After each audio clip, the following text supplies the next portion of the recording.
Hello everyone, welcome to শিক্ষা দর্শিকা। আজকে আমাদের বিষয় হলো বাস্তিল দুর্গের পতন। বাস্তিল দুর্গ ছিল প্রাচীন আমলের অত্যাচার ও অনাচারের প্রতীক। 1789 খ্রিস্টাব্দে 14 জুলাই স্বৈরাচারী রাজতন্ত্রের প্রতীক বাস্তিল দুর্গের পতনে একই সঙ্গে ফরাসি বিপ্লবকে রক্ষা করেছিল ও জনগণের বিপ্লবের সূচনা করেছিল।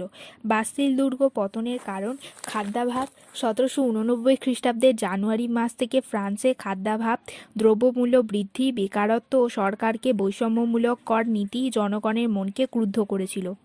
সৈন্য মোতায়েন। জাতীয় সভার ক্ষমতা বৃদ্ধিতে রাজা ষোড়শ লুই জুলাই মাসের প্রথম থেকেই প্যারিস ও ভার্সাই নগরে সৈন্য মোতায়েন শুরু করেন। জাতীয় সভা রাজাকে সৈন্য প্রত্যাহারের অনুরোধ জানালে রাজা তা প্রত্যাখ্যান করেন। নিকারকে পদচ্যুত। অভিজাতদের চাপে রাজা ষোড়শ লুই জুলাই সংস্কারপন্থী অর্থমন্ত্রী নিকারককে পদচ্যুত করেন ও দেশ ছাড়ার নির্দেশ দেন। ফলে দেশে উত্তেজক পরিস্থিতির সৃষ্টি হয়।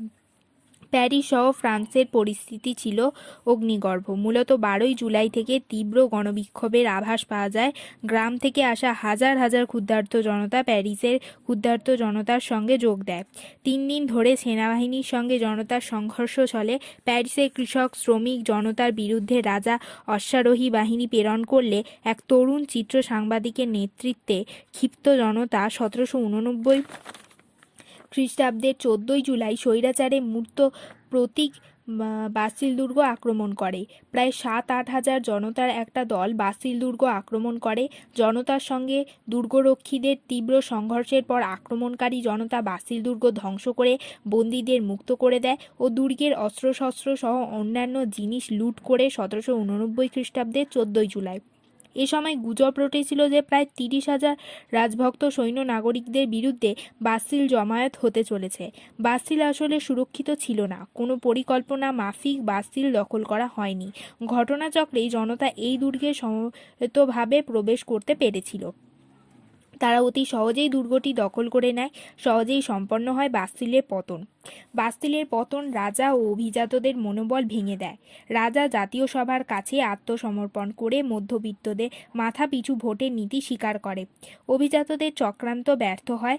রাজা অর্থমন্ত্রী নিকারককে পুনরায় ফিরিয়ে আনেন। অনেক অভিজাত দেশ ত্যাগ করেন। বুর্জোয়া নেতৃবৃন্দ প্যারিসের শাসনভার নিজেদের হাতে তুলে নেয়।